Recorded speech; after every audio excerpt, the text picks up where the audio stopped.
evening and welcome to Active Citizens Parliament right here on Active Citizens. My name is Sharon Enemchuku and I bring you amazing new faces in the studio again today. I'm going to start with the face you already know on my right hand in person of Miss Chiamaka Ilora. Good to have you back in the studio. Thank you very How much. are you doing? I'm very good. I can see that. How was your weekend, by the way? Very delightful. I like that. All right, I'm going to start with an equally new face. We have in the studio for the first time ever, Mr. Stanley Honora. Give it up. Nice to have you here. Good evening. It's good to be here. It's good to be with you guys. How are you feeling today? Fantastic. I like that. All right, and of course the usual. Miss Solex, please. I'm not going to bother with that. Introduce yourself for all I care. Hi guys, you're welcome to Active Citizens, and it's Miss Solex here, aka Informa OG, and you're welcome to the show. Thank you. All right, we're going straight to the stories that we have for today. Nigeria says we are free from IMF loans, but guess what? We now owe the World Bank more than any other country in Africa. So are we really free or just sinking deeper? And just when we need foreign exchange the most, the US cut Nigerian imports by 41%. That's a massive blow to our economy. Fewer dollars coming in, weaker naira, more pain for everyone.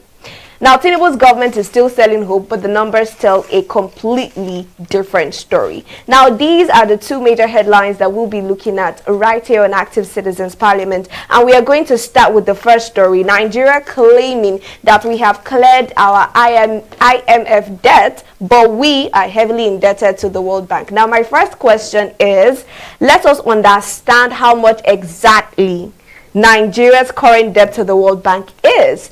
And secondly, what is the difference between owing IMF and the World Bank? Let me start with you, Miss Solex. Oh, if I'm You don't know your name is Miss Solex. I do remember. Okay.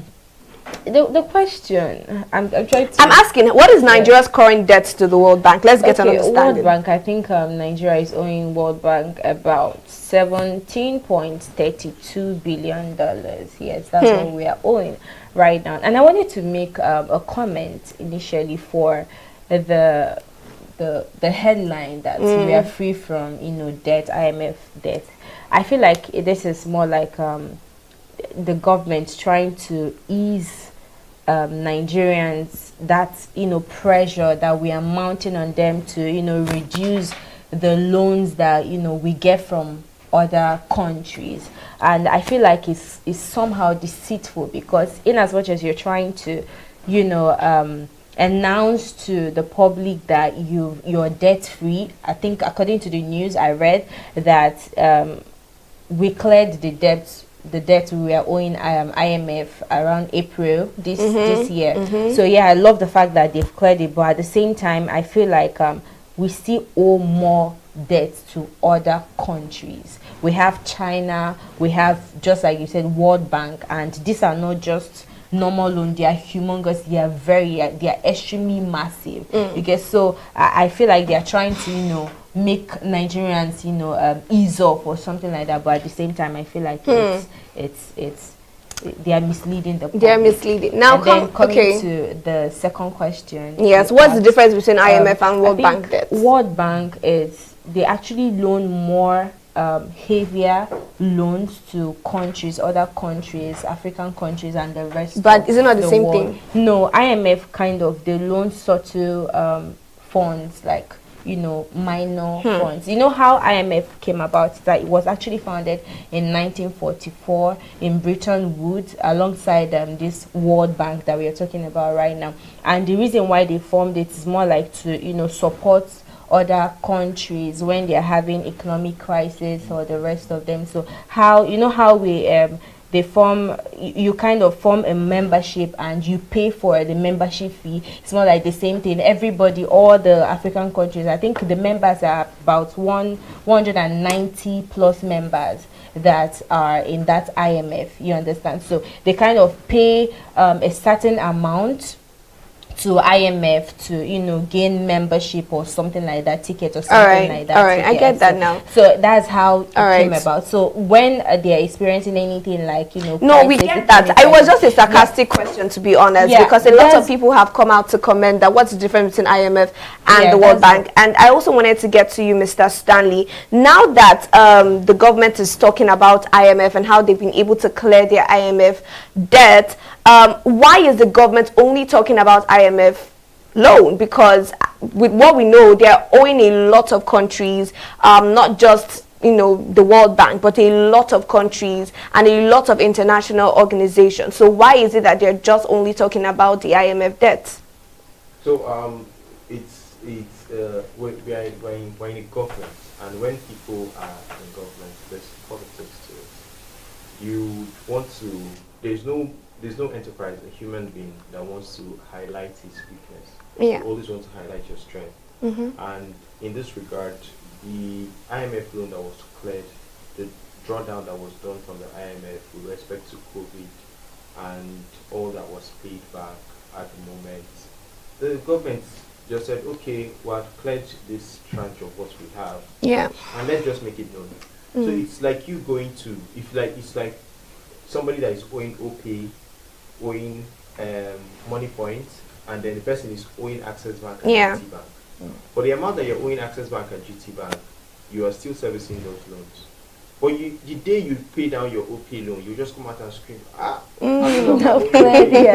get that. Yeah. So everybody says, oh, congratulations, and they don't ask. Our debt profile is still rising. So we have local and international debts, and we are currently undergoing somewhat that we've actually improved. Our debt to GDP ratio, which is the amounts that we owe in respect to what we currently run as debt to GDP ratio, is still within a manageable figure.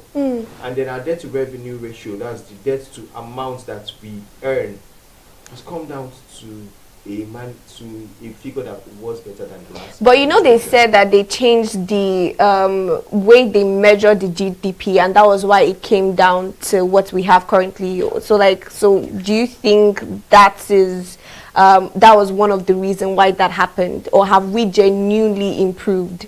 So when you look at it holistically, there's that approach when the government had to rebase, and the rebasing that they did has legitimate figures, but said you can rebase after 10 years. Yes, you can rebase after 10 years, and it's within the ambient of law to do that. And if you're looking at the earning potential, so I'll use oil production for example.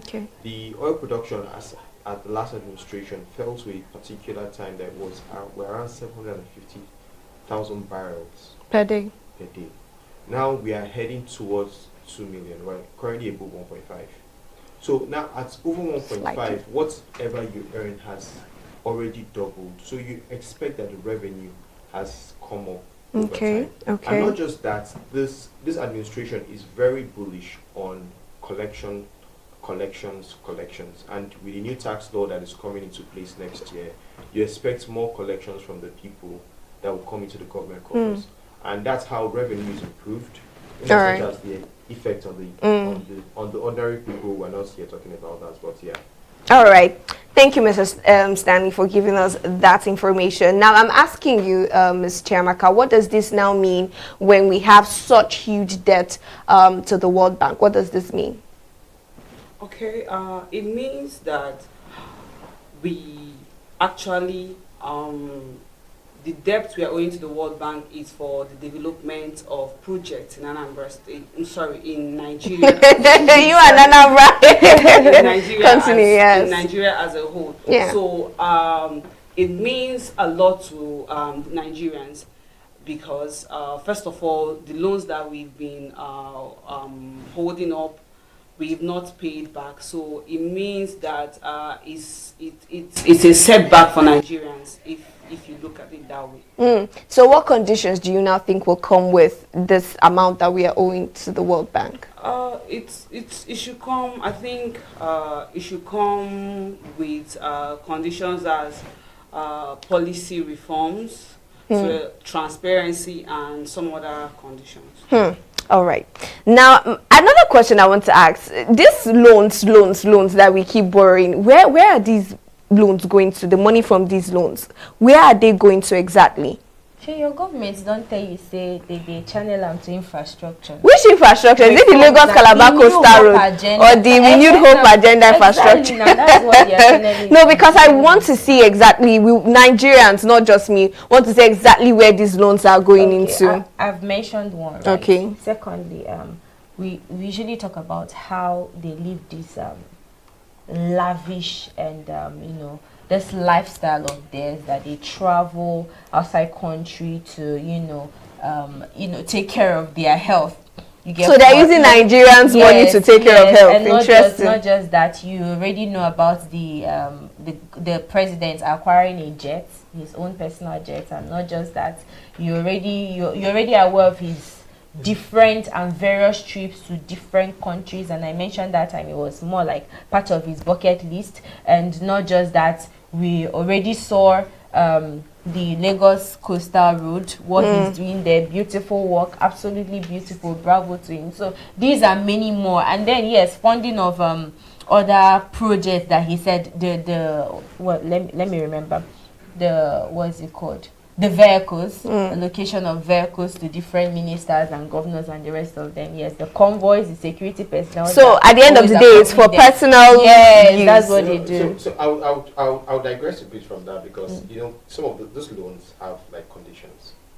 So when you're drawing down on as a banker, you would have conditions that the loans are given for.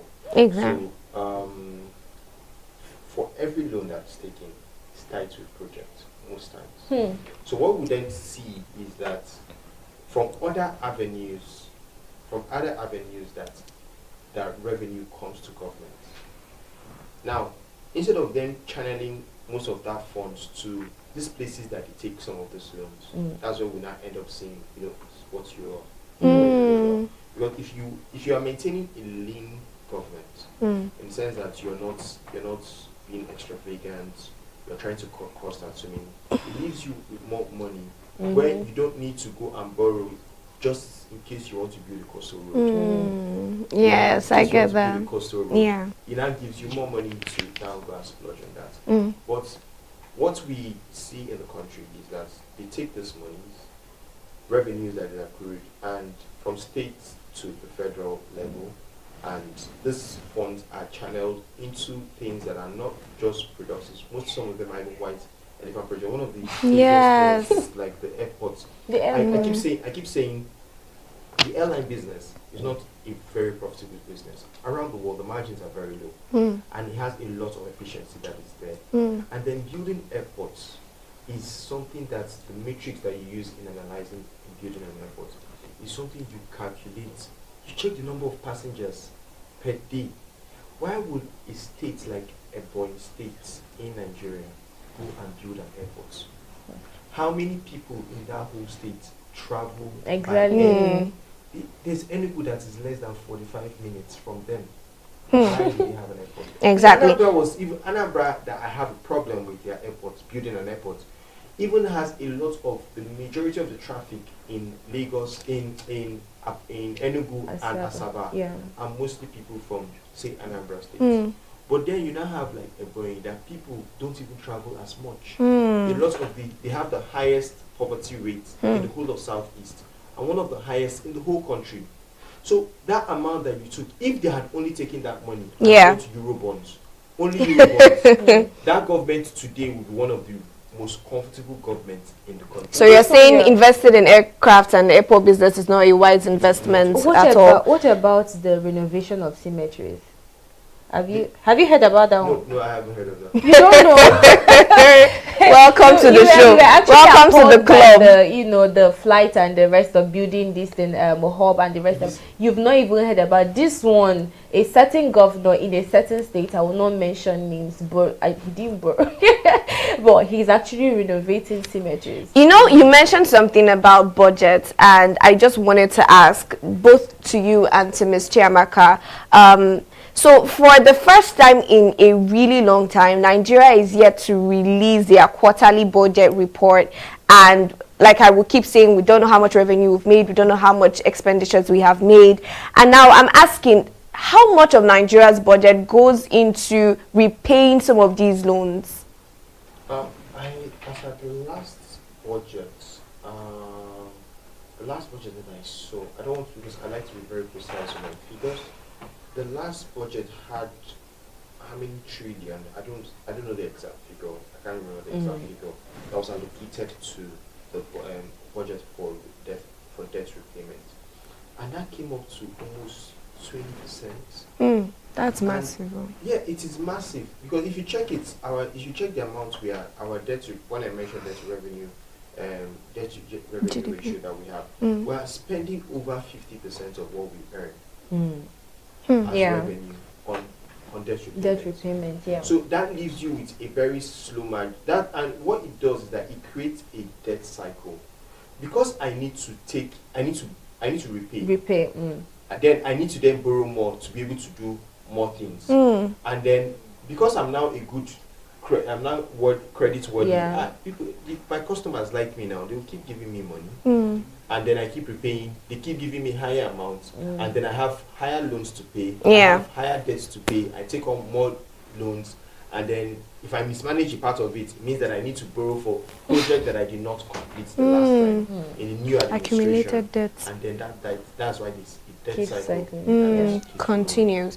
All right, let me get your perspective on it, Mr. Olex. I mean, first of all, I just also wanted to get, why is it this way? And then, why is the National Assembly not even saying anything about it? Hey. Why did everybody laugh? I actually exclaimed because the National Assembly, they take their own part of, the cake, the loan. Definitely they have their own percentage. So when you feed them with their own percentage, why would they complain? It's only maybe like 1 or 2% that will complain. So there's mismanagement of funds in the assembly. It doesn't hold water at all. You get, so yes. All right. And I also think the ruling party has a lot to do with this loan, because when the ruling party are scrutinizing the loan, they will try to be more of the supporting side to the to approve of the loans. Yes, exactly. Okay. So I think the ruling party is part of the that's the problem APC. Yes, that's the problem we're having, something like this. Now, what reforms do we think these loans have actually funded? Do we see, because I asked initially, what has this loan done for us? Do you see any reforms that these loans have funded? So far, so good. I've not seen anything. I am yet to. I don't know about every other person, but no, you have to answer. I want to know. To see anything. Rather, I see a government that keeps taking from its citizens. Now, we've heard about the new tax reform. You get, we already know about the subsidy, and we are yet to see anything, the revenue generated from that. We are yet to see the results. You get, so I don't even, I've already mentioned it earlier that what they just did, fuel and enrich their pockets. That's what they do. There's no, for me, as long as I know and I can remember, there is no reform. All right. I'm just going to call it a wrap on that story so we can move to an equally disturbing story. So the US has cut imports from Nigeria by 41%. And I'm asking, why did the US cut Nigerian imports by 41%? What did we do wrong? Is it TInubu's policies? What did we do? I'm starting with you, Mr. Stanley. Okay, Donald Trump, key guy. So Donald Trump came in with his very bullish stand on America first, make America great, and one of the things he came out with was if I'm going to treat you the way you treat America. So the tariff, it was an imposed tariff on all countries, which is a 30% retaliatory tariff. So I do simply. That's simply what they did. So I'm giving you back what you're giving to me. So Nigeria currently has about a 14% tariff on the US, on US goods imported into Nigeria. So the US just said, we're slapping you back the same tariff that you're slapping on us, we're giving you back to you. I think it's about 15%. And now, what the impact is that if you're going to be selling goods, mind you, oil is exempted from that. The US is very strategic to the things that are of economic importance to them. Oil is exempted from that. What it means is that people like you and I that have other goods that is sent to the US, all the people that are selling African stores and all whatnot that are sent to the US, now you have a 14% tariff. What that simply means is if you have somebody from the Philippines or somebody from Ghana or somebody from Cote d'Ivoire that has that same product and you don't need to pay a 14% tariff, the tariff is borne by the people in the US, mind you. It's not borne by Nigerians. So if I'm going to be buying a goods and they say this yam is from Nigeria and it's $100 and this same yam is from Ghana but it's $80. The normal law of economics will tell you that you should go for the yam that's $80. The first question you're going to ask is, what is the difference? You say this one is Nigerian yam. So it's only people that have an affinity from Nigeria. By the time you check the two of them, it's the same thing. You don't think you go for the cheaper one. So that's what has really caught like over the years. Now I'm asking, how would this now affect the naira and dollar supply, seeing the situation of Nigerians' currency and how it has devalued over the years? Of course, it's going to affect the naira because naira exporting actually gives us a little leverage to these things. But now that they are cutting it to this percentage, I think it's going to be hard for Nigerians. So do you think that it's Nigerian goods that are losing value globally, or it's our policies and, like what Mr. Stanley said, the oha for oha that is going on currently? Well, I think because it's Nigeria, I think we are also losing in both sides. But our goods, yes, I think our goods are good. I think our goods are yeah, I think our goods are okay. I don't know. You guys should say. I just think it's the policies. Okay. When it comes to, I think it's actually the policy, because if you check over the years, Nigerians, what's it called? Their policies have not been, stable. There was a time, is it as at 2020, that the government banned exportation of maize, and many of them, and you could see the whole fluctuation, the naira. Every time it fluctuates and the rest of them. So I think it's actually the policy. Nigerians or the government is not kind of stable. There is serious instability in the naira and the rest of their policies. So it's kind of confusing both the investors and not just that people that are into business. They don't know when you're increasing your this thing and when you're reducing, and you can see what forex exchange market what's going on with it. So I think it's actually the policy. I think Nigeria needs to work on the policies. Now, another interesting reservation that I have is, do you think that the diplomatic ties now between Nigeria and the US is somehow weakening, Mr. Stanley? When you talk about diplomatic ties, it's about self-interest. And currently, I don't think we have ties that are weakening. We have trade ties that are strange which can be ratified. Because if I take off the tariff on the goods that the US, has imposed on me, I can go back to the US and say, I'm removing the tariff, so take off the tariff from mine. So it's now a question of how proactive is the government. Yeah. That's on one side. Then secondly, for a lot of other aspects of, because we're not just going to talk about trade, we're going to look at other economic indices that people. So there's cooperation in military and intelligence. Nigeria is a major player within the West African space. If not for anything, the sheer size of Nigeria. If anything happens to Nigeria, the whole of West Africa will be destabilized in less than a week. If people start to move from the borders in the north to borders in the south, to move to countries like Cameroon, Chad, Niger, Ghana, they will run out to those countries and there will be chaos. So just by that, there's already an importance of what Nigeria is. And then historically, aside now that we're doing economically, historically Nigeria has been a major player in form of, the African Union, the West African Union, the Sub-Saharan quotes that they have across the board. So those ties are really still important to the US. The US will not want to lose grip on them. On the trade ties, yes, there's a president that has just 4 years, and he will go. So I don't think over time that will weaken our ties. I think currently we have a trade surplus and a trade deficit. To work on. All right, well said. And I'm going to ask you, Ifoma, you mentioned something about investment and I laughed. Do you think that this will somehow affect foreign investments in Nigeria? Yeah, definitely. I think it will affect investments because, I mean, is it your question? Is it directed to maybe people in Nigeria, people outside Nigeria? Foreign investment Yes, from definitely. outside. It will affect it because I mean, placing such tariff on Nigerian-made goods, it means that Nigerian-made goods are now more expensive over there. You get, so definitely it will affect investors, and that would be a tricky situation for us as a nation.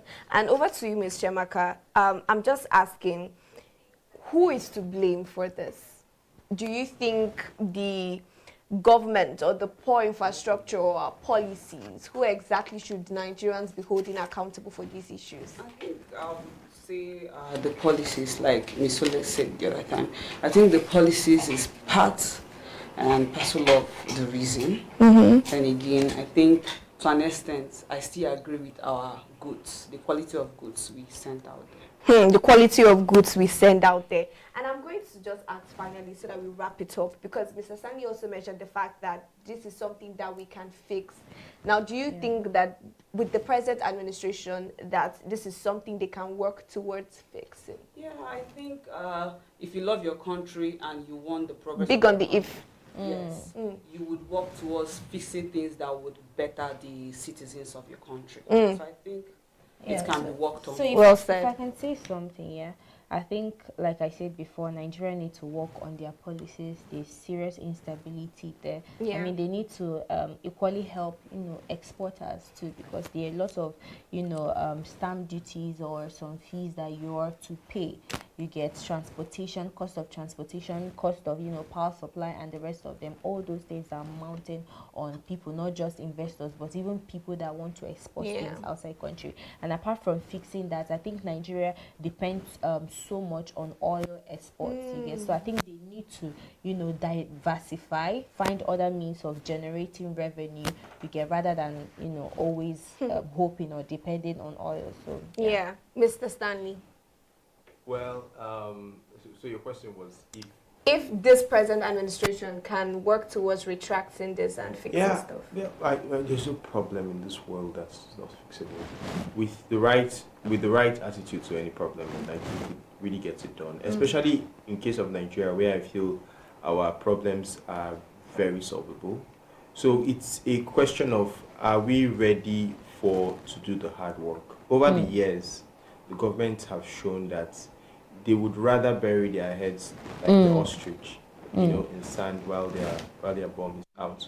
So at the moment, yes, they can fix it. It's something that the government can fix.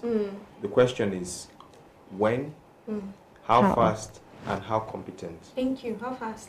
And how competent. So the competence is very important, in bringing this. And then that comes up to, are they looking for alternatives to, just like you mentioned, in case of shocks like this in the future? All right. Thank you so much, Mr. Daniel.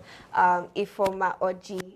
Did I say Mr. Daniel? Oh my goodness. Sorry. We usually have an analyst in the morning, Mr. Daniel Sacramento, and you both have the same haircut too. But thank you, Mr. Stanley Onoha. Thank you, Ifoma Oji, and thank you, Ms. Chiamaka Ilora, for joining me today on Active Citizens Parliament.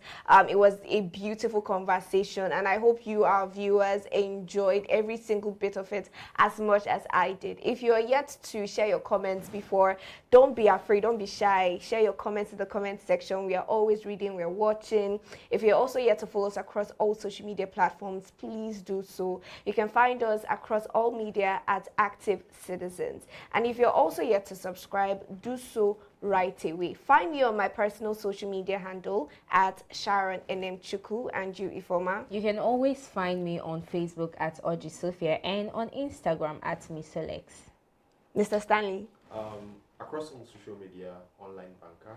One word, online banker across all social media. All right. And Ms. Jamaka. Ilora Chamaka Terrace on Facebook, Twitter, and TikTok. All right. So till we see you tomorrow morning for Morning Pulse, the pulse of Nigerian politics, do have a good evening.